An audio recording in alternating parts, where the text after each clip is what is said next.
Hello and welcome back. Today we are going to go over how to refinish a chair.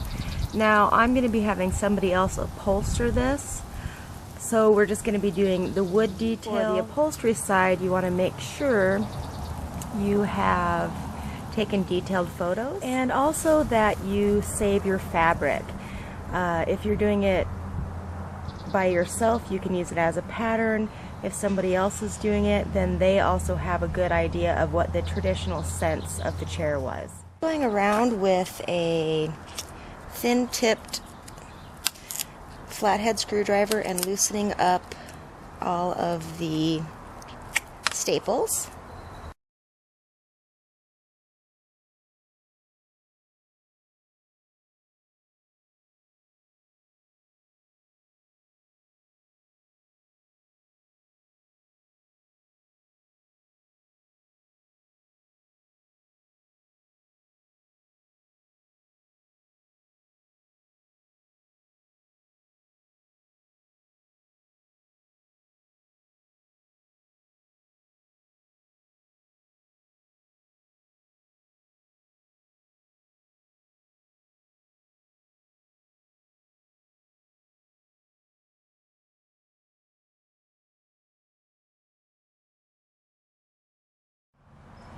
Okay, so we have the bottom of our chair successfully taken apart.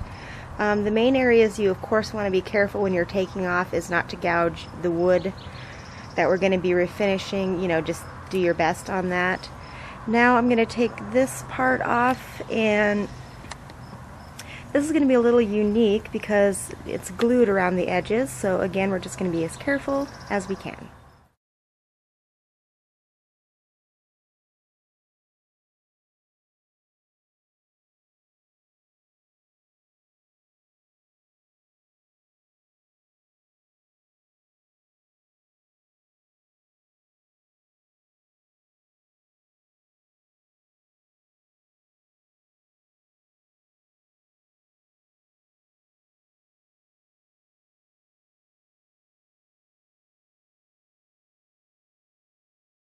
To work here, working on refinishing this chair, and he is just rubbing on some of this stripper.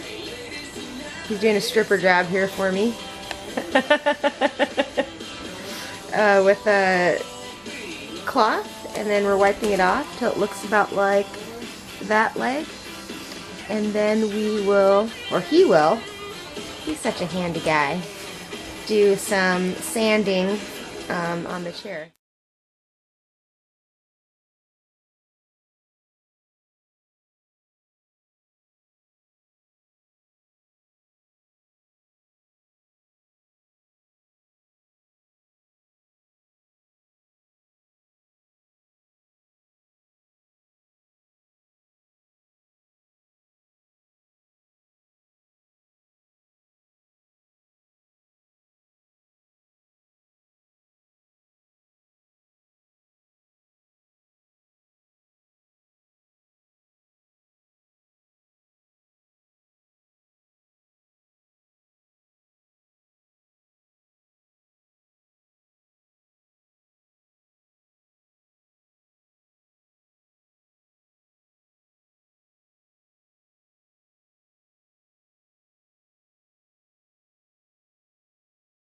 We have the chair all sanded down now with a fine grade sandpaper, and we're using mineral spirits. I should say my fine assistant here is using mineral spirits to just kind of remove any leftover varnish, stain that might be on the chair. And after this, the next step is staining. Yep. Thank you for all of your help with my lovely chair. You're welcome.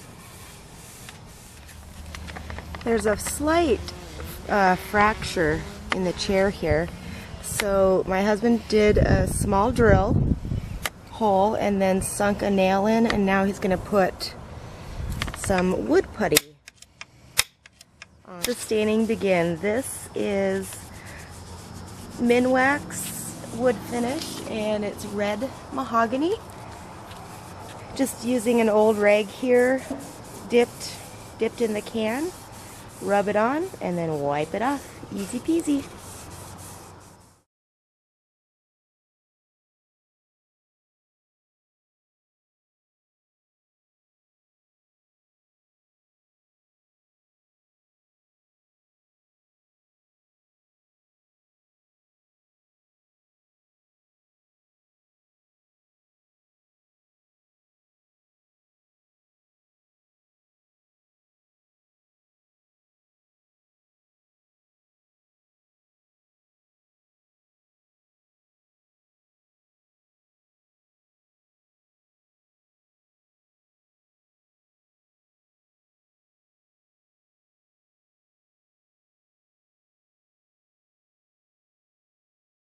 On the last phases of our chair refurbish here, yesterday we stained, and that's been a full 24 hours ago. The chair was completely dry.